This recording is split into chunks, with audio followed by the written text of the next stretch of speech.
判决如下：原告林之伟获得女儿抚养权，被告陆之远净身出户。凭什么？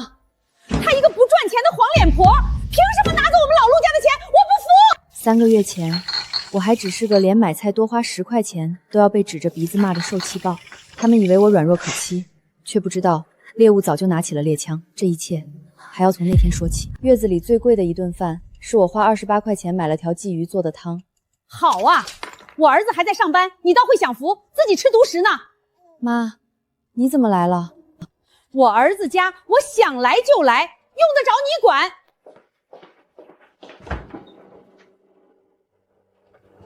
冰箱里怎么就剩半颗白菜？你自己知道喝鱼汤，不知道把好东西给我儿子留着。妈，我在坐月子，支援每天就给我30块钱。坐月子又不是做馆子，30不少了。妈，现在物价高，30块钱买不了什么。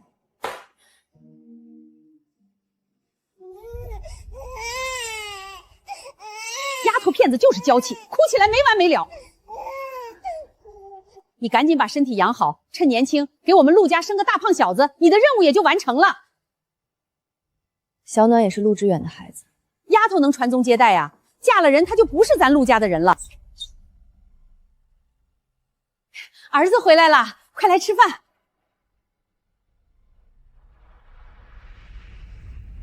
怎么又吃鱼？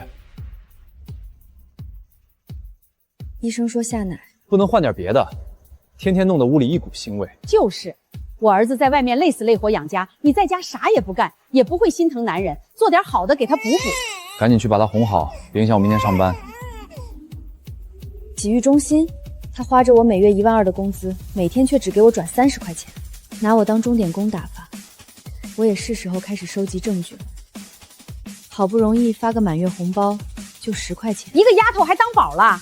明年赶紧再要一个，给咱们老陆家留个后。妈，您放心吧，这事儿我心里有数。你动作轻点，他刚睡着。小孩子哪有那么娇气？我妈年纪大了，攒点钱不容易，你怎么能问我妈要钱呢？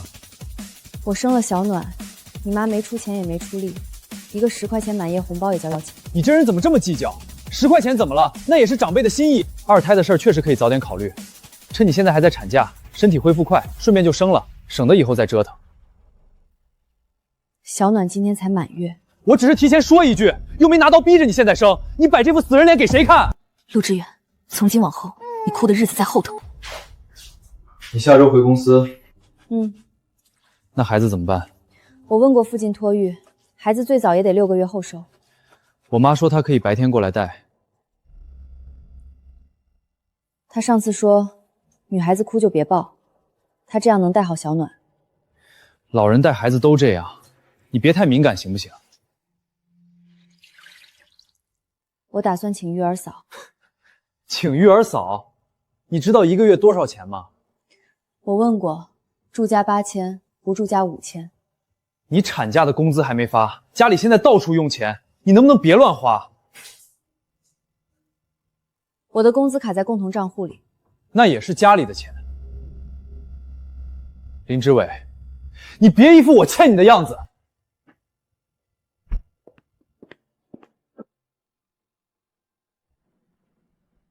反正我妈来带小暖，这事儿就这么定了。这事儿没定。你什么意思？孩子我生的，我自己一个人带到现在，谁照顾他，我说了算。怎么？你现在要回去上个班，底气就回来了？我一直有底气，只是以前没拿出来。行，你有底气是吧？那育儿嫂你自己出钱。可以。行，林之伟，你有骨气，那30块钱菜钱我也不给了，你到时候别哭着来求我。可以，从这天开始，他真的不转那30块了。厨房的米吃完，我自己买；小暖的纸尿裤、奶粉，我自己付款。银行的账单一笔发来，陆之远还理所应当的花着共同账户里我的产假工资。妈妈不会再让你受委屈了。知伟，你回来了，怎么瘦了这么多？带孩子累的。你回来了正好，老客户的项目没人比你熟，你先梳理一下。好，我马上看。身体吃得消吗？有困难可以说，公司有弹性办公。吃得消，谢谢邱主管。原来有人会问我吃不吃得消，而他们却从没问过一句。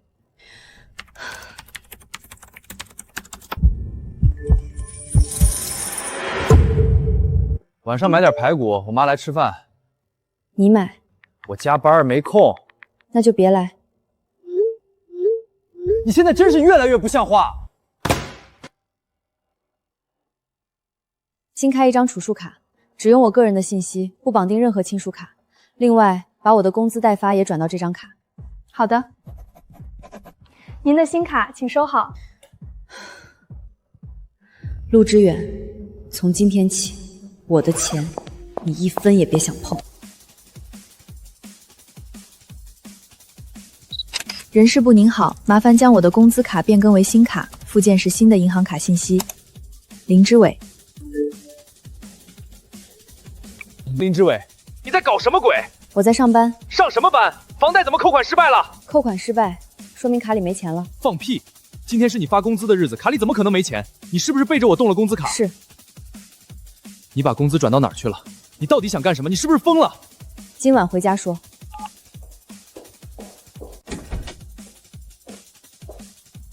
你还知道回来？这丫头片子嚎了半天了，吵得我头疼。给我！你这是什么态度？你看他就是被你惯的臭毛病，谁抱都不行，娇气的要命。别装聋作哑，给我解释一下，这到底怎么回事？字面意思，工资卡改了。谁让你改的？我的工资卡，我想改就改，需要谁让吗？你这叫什么话？结了婚，你的钱就是夫妻共同的，你防贼呢？共同的，不等于让你们随便拿。谁随便拿了？房贷不是家里的，水电不是家里的，我给我妈转点钱怎么了？你至于这么斤斤计较吗？房贷是家里的，水电是家里的，但你的高档皮鞋不是，你的高尔夫球杆不是，你请狐朋狗友吃饭更不是，给你妈买进口营养品，也不是必须用我的工资。你查我账？行，林之伟，你长本事了是不是？账单是银行发给我的，这不叫查，叫通知。男人在外面应酬花点钱怎么了？你坐月子天天待在家里，白吃白喝，哪来的资格管他花钱？我坐月子在家，每天30块买菜，这就是你说的白吃白喝？又来了，30块怎么了？你不是也熬过来了吗？现在揪着这点小事不放有意思吗？赶紧把卡绑回去，明天房贷就逾期了。是我过来了，所以以后我不会让你们花着我的钱过得舒服。你什么意思？从今天起，我的工资进我的卡，孩子的开销我出，我自己的生活我出，这个家里的共同开销按比例分摊。行，林之伟，你跟我算这么清是想离婚？离就离，一个生了女儿还这么横的女人，谁稀罕？你要不是嫁给我儿子，能住上城里的房子，生了个丫头片子到拿桥了。你们好像忘了，这个房子的首付我出了20万，17万8的装修费也是我出的钱。大老远就听见你们在吵，嫂子，不是我说你，我哥养你这么久，你刚上班就翻脸。你哥养我，好，那我们算算。你看什么看？你脚上这双鞋谁付的钱？什么？上个月26号，商场女鞋1299，刷的是我的工资卡，还没完，还有你去年考证培训的2万3，你说借，没写借条，也没还过1分。嫂子，一家人你计较这个？亲兄弟明算账，我要你现在把钱还我。哥，你说句话呀。他在算我手里到底还有多少账，算我是不是只是一时闹脾气。明天上午10点，我约了律师。林之伟，你疯了！我敢！你这女人心眼怎么这么多？志远还不是为了这个家？为了这个家，为什么要偷偷绑我的卡？你看你嫂子现在跟审犯人一样。今晚到此为止。话没说清楚，你别想走。拿开。志伟，大晚上的怎么？小蕊，你能帮我报个警吗？家里有人拦着我，不让我带孩子回卧室。你疯了！家务事你报警！林之婉，你长本事了是不是？有种你别出来！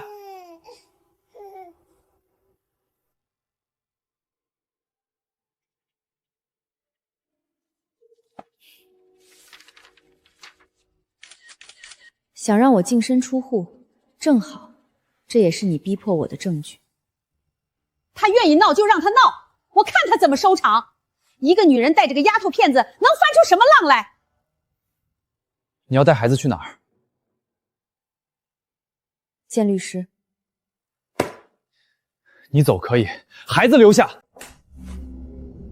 你可以试试，你敢抢孩子，我就敢报警。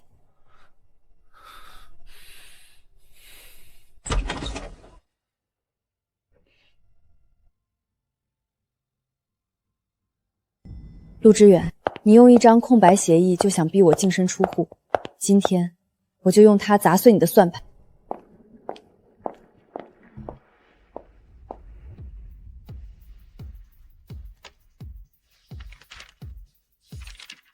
这份协议是谁准备的？陆之远，我没有钱。房子如果登记在双方名下，首付款来源和装修支出可以主张分割时予以考虑。婚后共同还贷部分要看实际出资和增值。孩子还小，你一直是主要照顾者，这是抚养权的重要依据。如果他们抢孩子呢？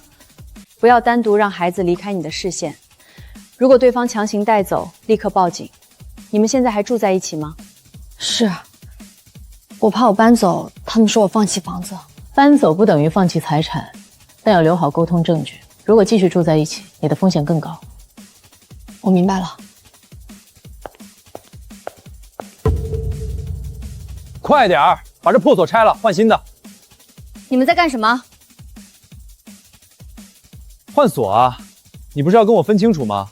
那从今天起，你想进门得经过我同意。师傅，这房子是夫妻共同财产，现在业主意见不一致，请你们先停一停。别碰我！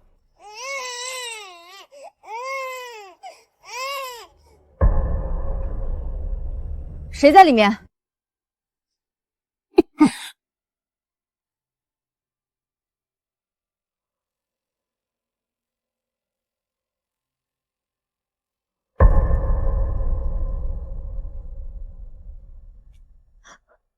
嫂子，你怎么这个时候回来了？他哪儿来的？林志伟，你动不动就拿报警吓人，你除了这招还会什么？你们以前一直用怕丢脸拿捏我，但现在我不怕丢脸了。好，既然你要算，那我们就彻底算清楚。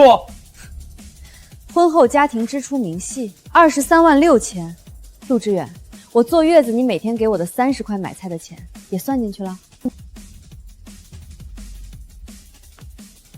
家庭伙食补贴900元。你干什么？谢谢你又给我补了一份证据。反了你了，儿子，把他手机砸了，我看他能翻出什么浪来。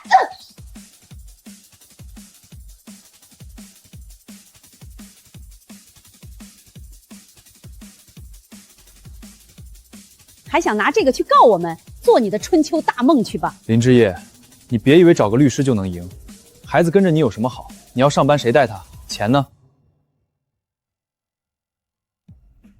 你处心积虑拍的证据全都没了，你拿什么跟我争抚养权？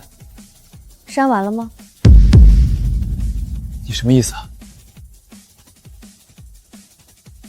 我早就开通了实时云端同步，并且设置了律师共享权限。你刚才删掉的视频，在1分钟前就已经躺在方律师的电脑面上了。陆之远，抢夺他人财物，毁灭证据，你猜法官看了会怎么判？你还敢把家里的事儿发给外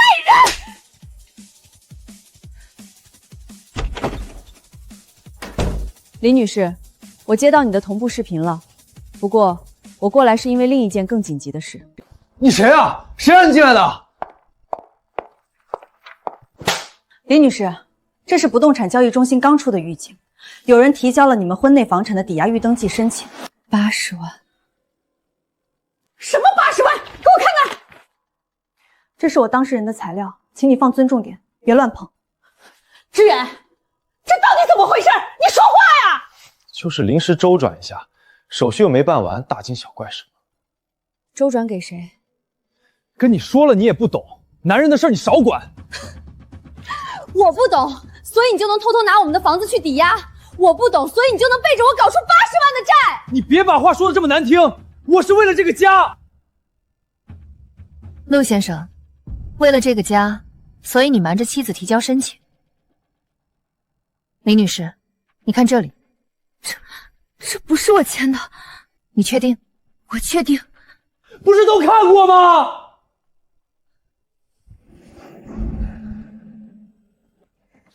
快签，这是新生儿保险登记和报销单，过了今天就办不了。陆之远，那天我才收到完你签署的新生产保险登记和报销单。白纸黑字就是想赖账，晚了。是吗，陆先生？你是不是觉得只要把2张纸叠在一起骗个签名，法律就拿你没办法了？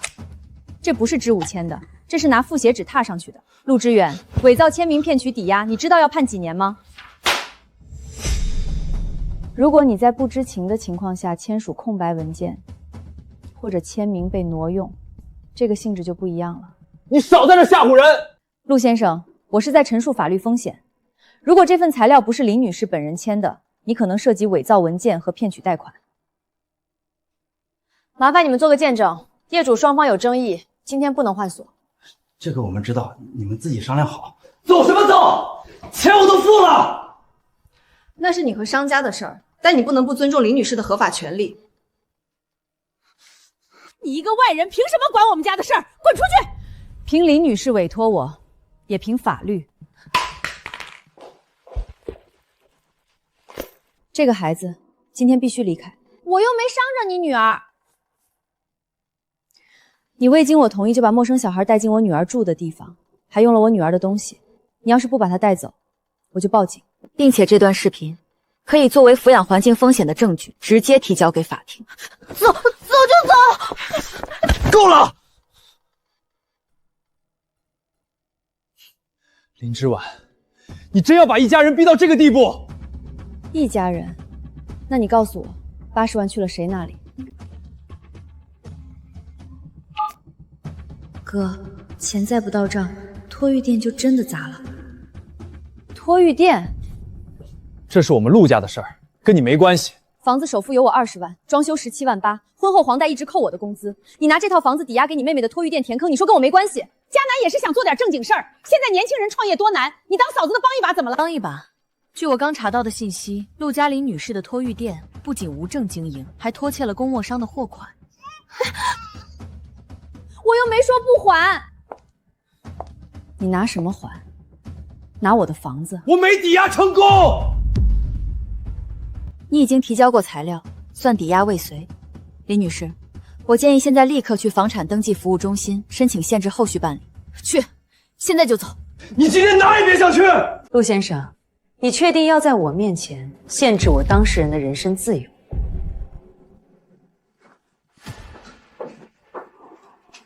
林之婉，你以为你拦住抵押就赢了？我现在没想赢，我只是不想让你拿我的东西去补你家的窟窿。一旦你丈夫妹妹的托育店破产，这笔钱就成了夫妻共同债务。就算离婚，房子被他拿走，这80万的债你也得背一半。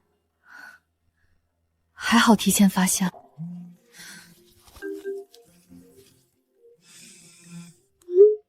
志伟，你千万别回公司，陆之远刚才来前台找你，现在跑到地下停车场堵你了。我知道了，谢谢你。不要回公司，先带孩子去安全的地方。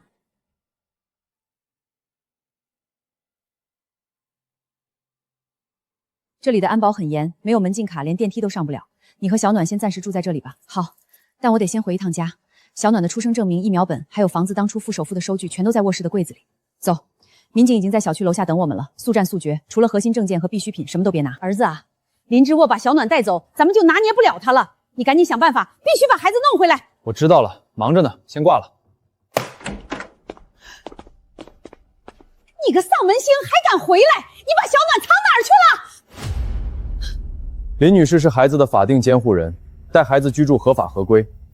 林女士来取个人物品和孩子的证件，我们依法陪同，请你配合。你扔了？怎么？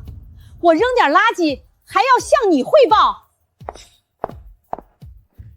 那个盒子里装的是小暖的证件，你知不知道故意销毁他人重要证件是违法的？你少拿法律吓唬我！我一个老太婆懂什么证据？我就看着碍眼扔了。有本事你报警抓我啊！老太太，如果你真的销毁了别人的重要证件，确实要承担法律责任。你最好想清楚再说。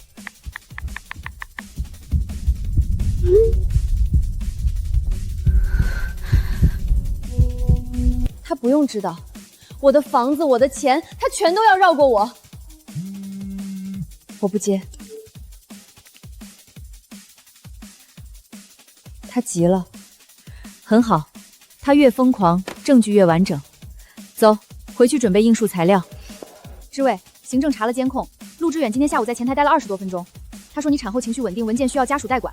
前台没给他储物柜钥匙，但他拿走复印了一份委托书。小蕊，谢谢你，帮我把监控录像保存好。邱总那边如果需要走流程出证明，我随时配合。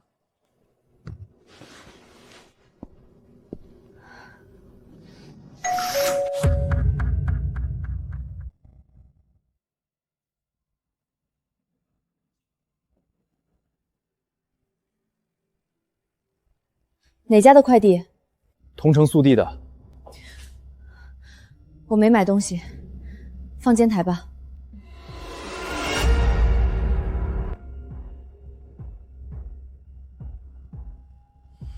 林之婉，开门！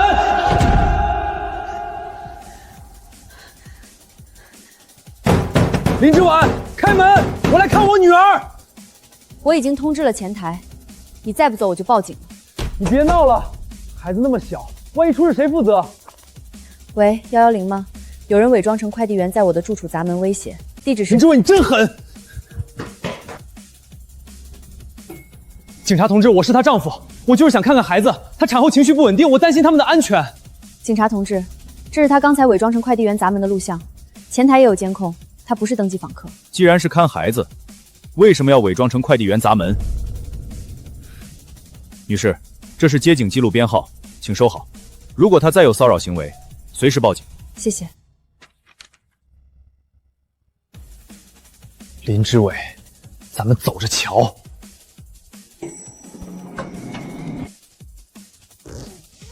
昨晚的事儿干得漂亮，接警记录我已经补进材料里了。他现在急了，急就会犯错。法院那边有新进展。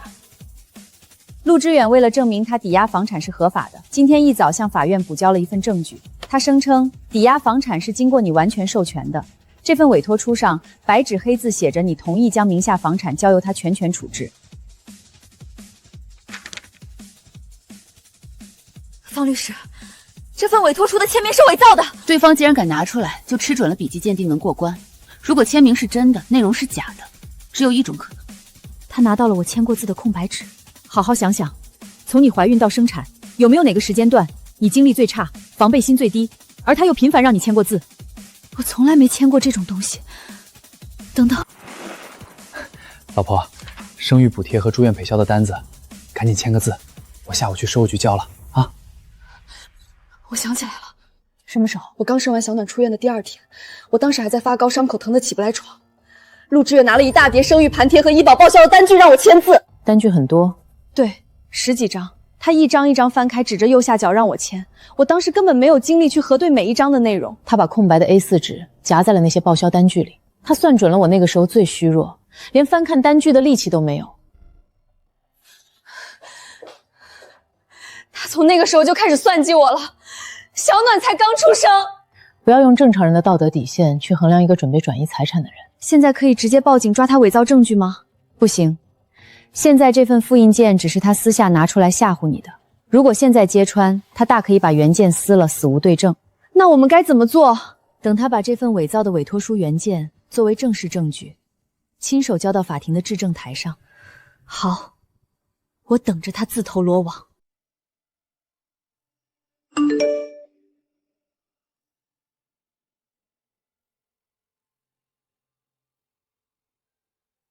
林之伟，你别以为我哥真有多在乎这个家。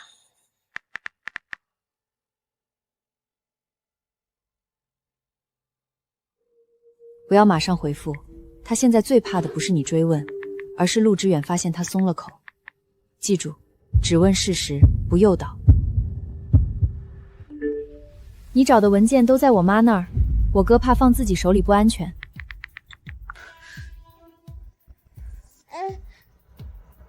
货运店不是我一个人开的，加名费和押金大部分是我哥转的，我妈也知道。现在店里出事了，房东催债，家长闹退饭，我哥居然让我一个人扛。他说我未婚，赔钱也比他离婚丢人强，凭什么他惹的祸让我背债？妻子可以挡枪，妹妹也可以。陆之远，你真是算计到了骨子里。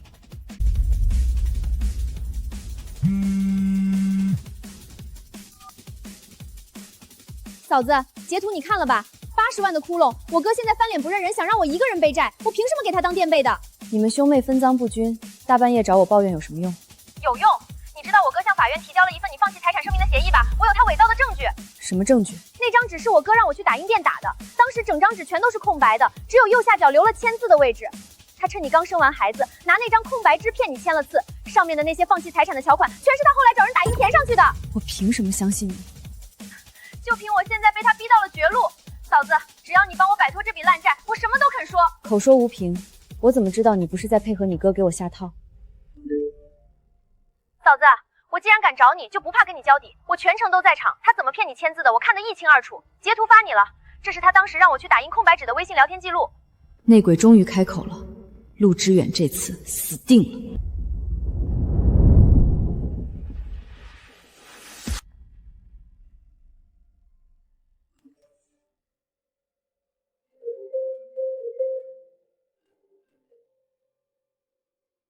知伟，你看门口。知伟，妈给小暖请了个会看孩子的老人，你开门，让他给孩子收收惊。知伟，妈知道你心里有气，可孩子不能跟着你受罪。这位老人很灵的，给孩子看看，不花你的钱。孩子夜里哭闹是被邪气惊住了，让我抱一抱，拍一拍就好了，很快就安顿。我不会开门，不对劲。你听见没有？孩子哭成这样，你一个新手妈妈懂什么带孩子？赶紧开门，别耽误孩子。贺秀珍，我已经通知公寓前台，你们现在主动离开，我可以当做什么都没发生。沈知谢，你别给脸不要脸！我是孩子奶奶，来看我亲孙女，你凭什么拦着我？门绝对不要开，我已经联系了前台和物业，如果他们不走，你直接拨打110报警。又是你这个多管闲事的律师，我们陆家的家事轮得到你一个外人插手？林女士和孩子目前不愿见客，你们继续堵门，公寓有权请你们离开。女士，这里是住户区域，您没有登记访客信息，不能在此逗留，请您立刻离开。我是她婆婆，她产后脑子不清醒，我心疼孙女，来看看孩子而已。住户本人已经明确拒绝，请您配合工作，立刻下楼。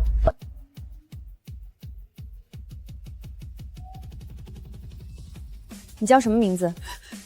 你问人家名字干什么？你是做月嫂的还是做托育的？麻烦保留走廊这里的监控，他们携带不明物品上门，试图接触婴儿。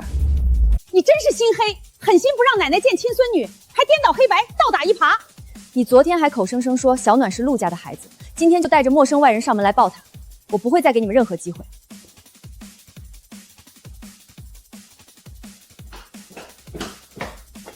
妈，你先下楼。志远，他不让我见孩子，还叫人赶我。林之婉，把门打开。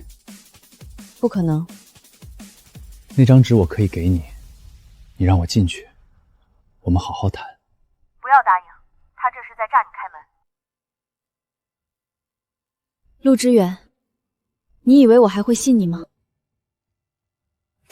林之婉，你别敬酒不吃吃罚酒。我是小暖的爸爸，我有权看她。你们带个来历不明的女人来抢孩子，这也叫看？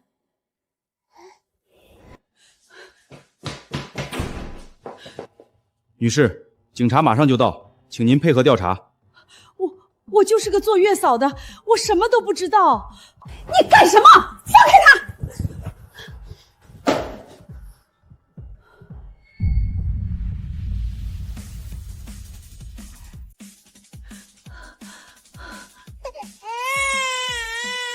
这就是老人家的土法子，给孩子擦一擦驱驱惊而已，没什么大事儿。你居然想拿这种不明液体往我女儿身上用？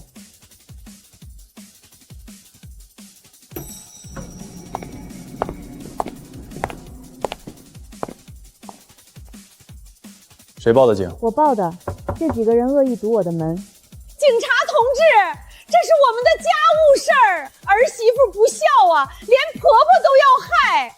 我就是收钱过来一趟，别的我什么都不知道。谁给你钱？是他跟我说孩子哭闹的邪乎，让我假装会看孩子，把孩子抱下楼就行，还说只要办成事儿就给我双倍工钱。你胡说八道，你血口喷人，明明就是你说的。你说孩子在他手里，你们不好办事儿，必须把孩子抱走才行。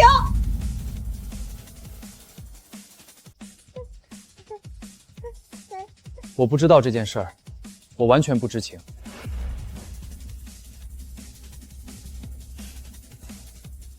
志远，妈，你别乱说话，这事儿跟我无关。有利可图时是一家人，大祸临头就各自飞了。行了，都跟我们走一趟吧。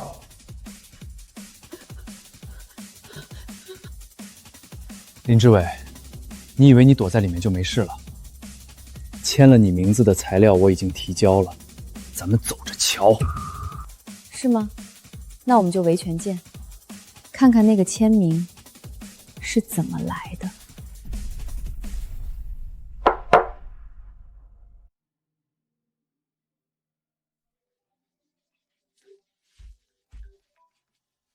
方律师，他刚才提到了那份材料，他急了，他知道陆嘉玲可能已经把底交了，现在想用那份材料做最后的筹码，逼你妥协。我不会妥协的。我们不能再被动防守。他今天敢带人来抢孩子，明天就敢做更过分的事。我该怎么做？立刻向法院申请人身安全保护令，把今天的监控录像、之前的报警记录，还有陆嘉南的聊天截图全部作为证据提交。好，我马上准备。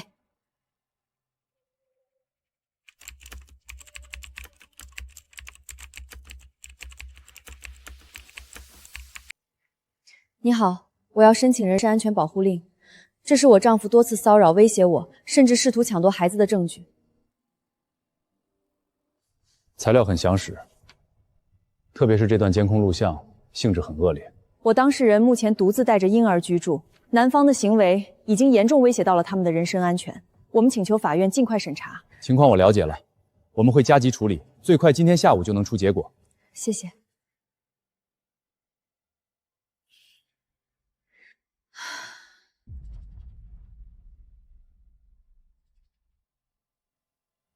干得漂亮！只要保护令一下来，他就再也不敢靠近你和小暖半步。这只是开始，他欠我的，我会一笔一笔讨回来。现在，抢孩子的录音、伪造签字的鉴定报告，还有陆家彤的证词，所有的证据链都已经闭合，他们再也没有翻盘的机会了。明天就是庭前会议。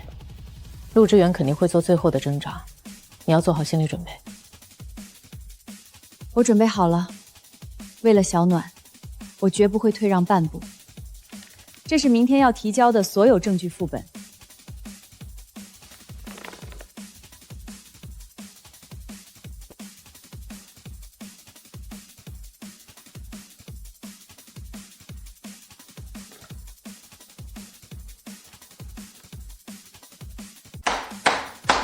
现在进行庭前会议，双方确认争议焦点。原告代理人先说。被告林之瓦产后情绪极度不稳定，不仅擅自带走孩子，还擅自更换工资卡，严重破坏了家庭的正常生活秩序。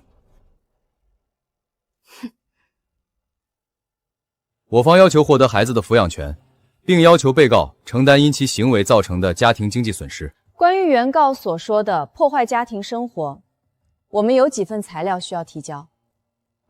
这是被告月子期间原方每日转账30元的记录，以及共同账户的扣款流水。这是被告的工资进账明细，以及原告陆之远的个人高消费明细。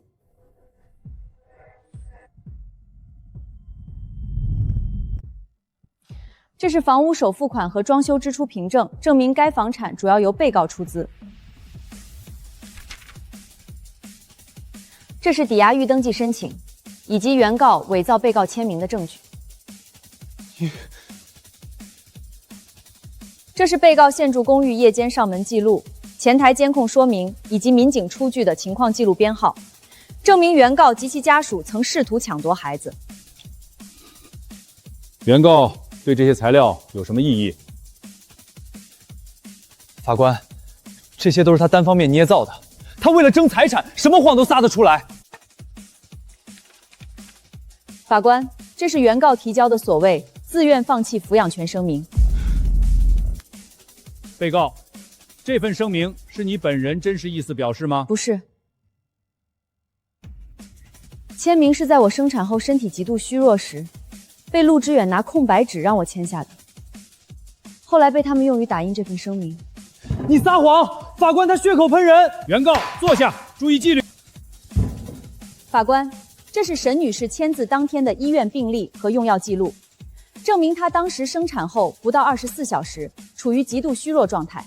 同时，我们对比了公司委托出抵押材料和这份放弃声明，3处签名的收尾特征完全一致。我们已经申请了专业的笔迹和行程时间鉴定。原告，你是否承认保管过带有被告签名的空白纸？他怎么什么都知道？法官，这可能存在误会。法官，证据链已经完整，原告不仅伪造证据，还恶意转移夫妻共同财产。关于男方提交的这份女方自愿放弃抚养权声明，我方当事人有话要说。我不承认这份声明，上面的字根本不是我签的。你胡说八道！那纸就是你自己签的，我亲眼看见的。贺女士，请问你怎么知道他签的是这张纸？这份声明是打印件，千米当时站在最什么位置，能看清他签的是这份具体的文件？我就是知道，他就是想赖账。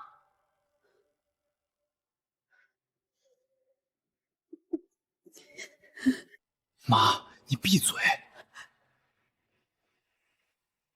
那我方再提交一份新证据，这是陆之远的妹妹陆嘉年女士发给我当事人的聊天记录。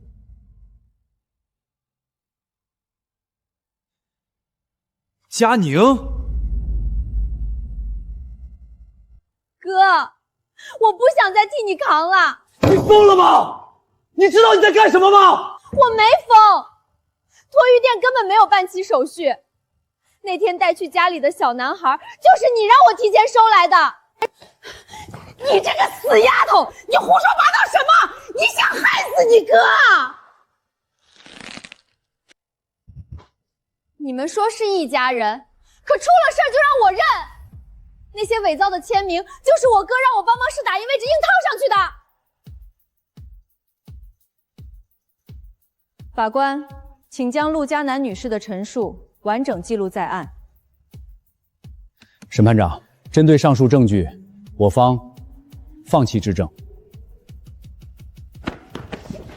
你收了我的钱，你凭什么不说话？你给我反驳他啊！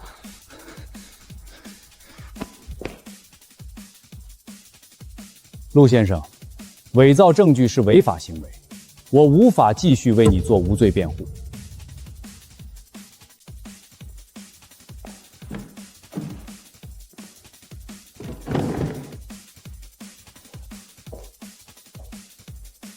不是我，是你们把一个家当成了账本，把我和孩子当成了筹码，走到今天，是你们咎由自取。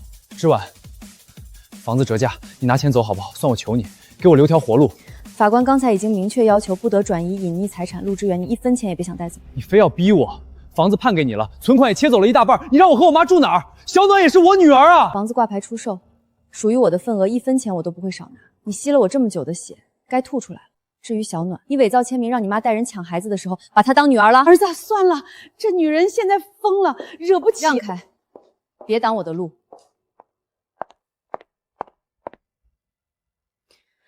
曾经我以为忍一忍，日子就会过去，现在我才明白，有些日子不是熬过去的，是走出去的。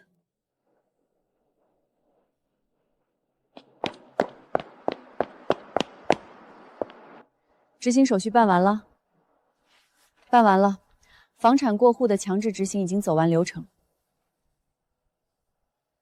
那就好，不过你可能还不能彻底休息。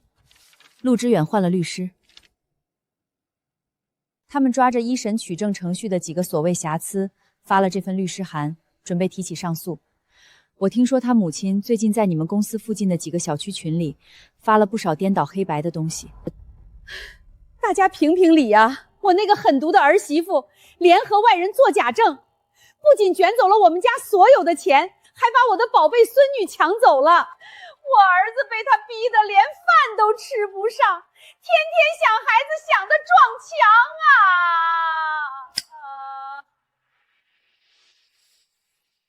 发上去了，那些短视频平台我都发了，我还花钱买了点流量。哼，法庭上讲证据，网络上可只看谁惨。我倒要看看，等他成了过街老鼠，公司还敢不敢要他？让他身败名裂，看他还怎么养孩子。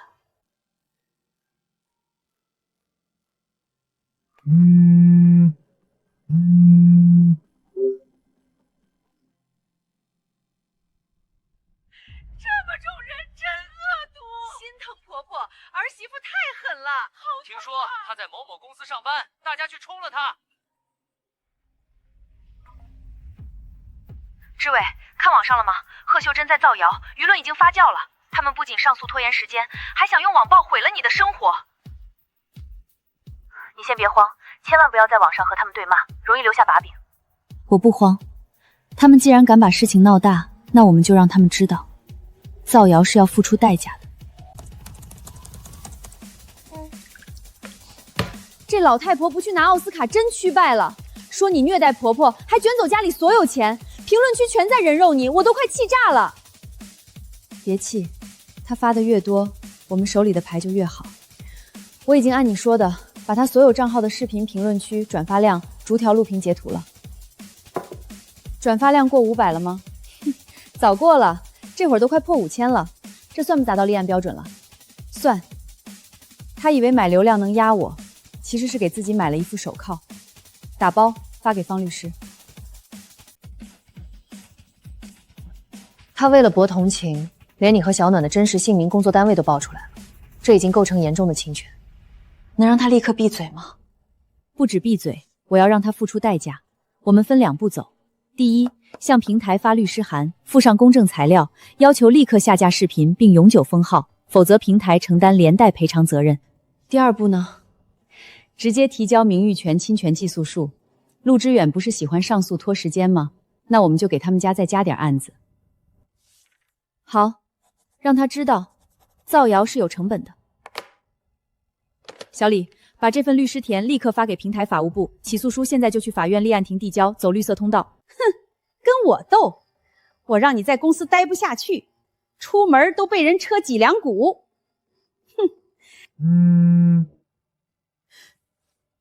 您的账号因涉嫌严重侵犯他人名誉权，已被永久封记。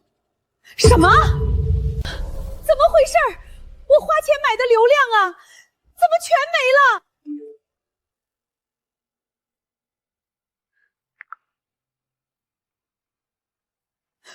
法院，他居然告我！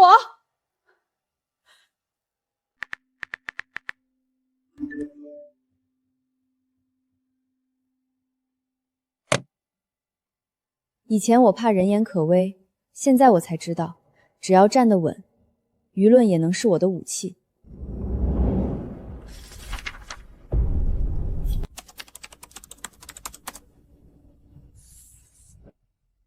狐狸尾巴露出来了。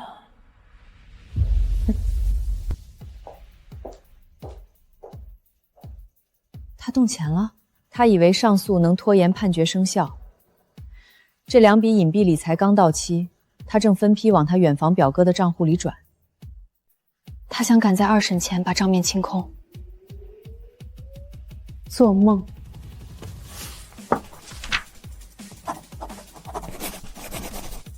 我连夜整理流水，明天一早我就去申请紧急财产保全。需要我做什么？准备好担保金。这次我要把他名下所有的卡、理财，甚至第三方支付，一次性全封死。好，1分钱都别让他转走。快点，把卡里剩下的50万全转到我给你的那个账号上。抱歉，陆先生，您的账户状态异常，无法操作。什么异常？密码是对的。这是上面下达的保全裁定，我们只能执行。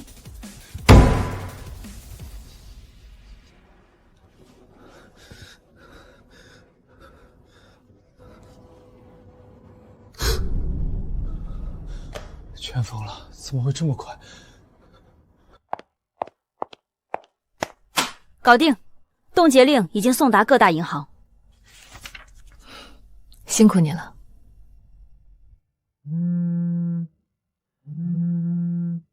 林之婉，你算得够绝啊！连我最后一点周转资金你都要冻结。那是夫妻共同财产，不是你的私房钱。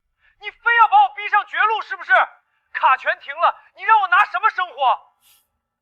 一天30块，够你活了。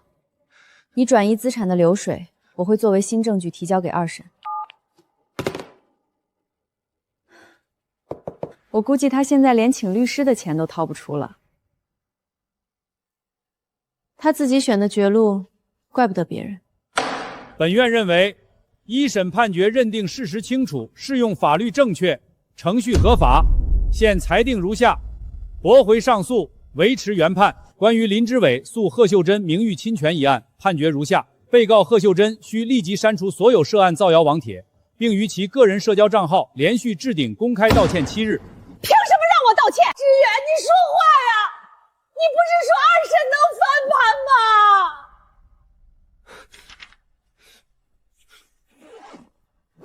贺女士，判决已经生效。如果你现在不发道歉声明，我马上向法院申请强制执行，并要求对你采取拘留措施。你吓唬谁呀？我不会打字。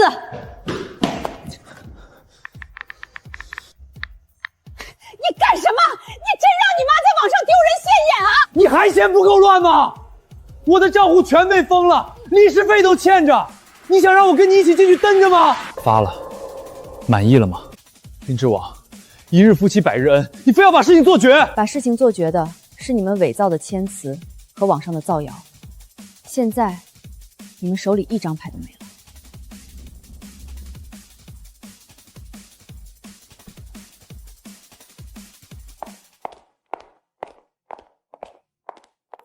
师妹，你这看怎么找头？看看吧，他的道歉帖下面，之前骂你的那些人都在排队道歉。终于结束了。财产保全那边我会继续跟进，1分钱他们都别想转移走。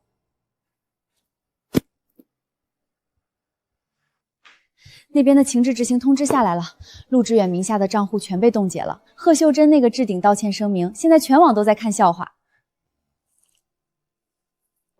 以后我和他们一家桥归桥，路归路。这就对了，你看看你现在的气色，和刚做完月子的时候比，简直换了个人。走吧，邱总5分钟后开部门会，听说今天会上要宣布华东区项目负责人的竞聘名单，你准备好没？我刚处理完家里的烂摊子，能保住现在的岗位就不错了。少废话，赶紧的。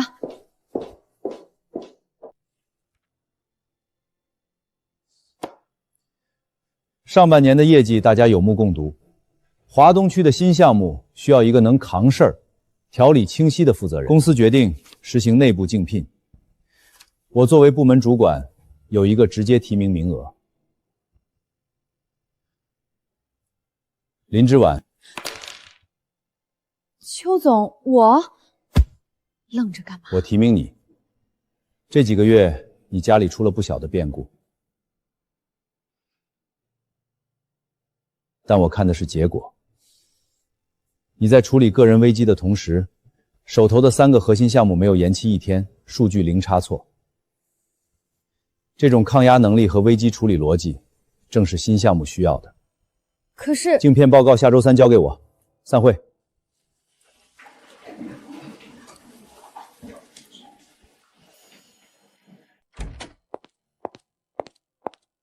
邱总，谢谢您的提名，但我怕我现在的精力……我从不同情下属，我提名你，是因为你值得。我以前是个连30块钱生活费都要看人脸色的人。那是以前能把烂牌打翻盘的人，才能在职场上接住硬仗。下周3，我会交出一份完美的竞聘方案。去忙吧。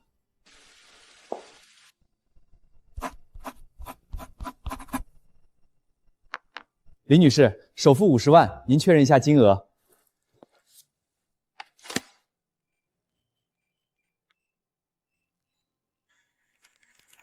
恭喜林女士，这套公寓正式属于您了。谢谢。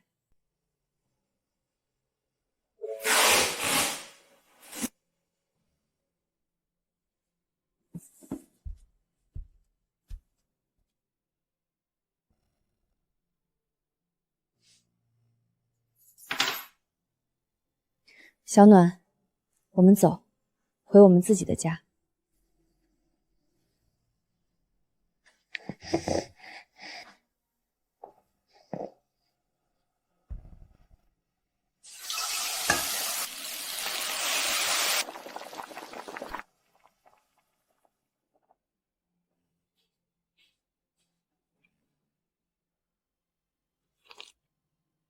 这碗汤，我终于可以只为自己熬。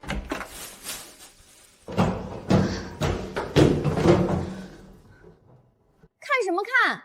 没见过人搬家啊！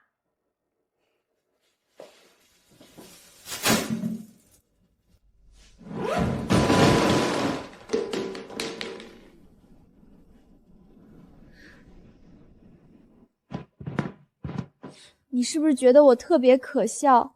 当庭反水出卖亲哥，最后落得个被扫地出门的下场。我租了顶楼的隔断间，我哥把债务全推到我头上，我妈骂我是白眼狼，连夜把我的东西扔到大街上。从小到大，家里什么好东西都是我哥的。我开托育店欠了债，他们逼我来算计你，拿我当枪使。晚上刚熬的鱼汤多出了一碗，喝完早点上去休息，以后各过各的日子。嫂子，对不起。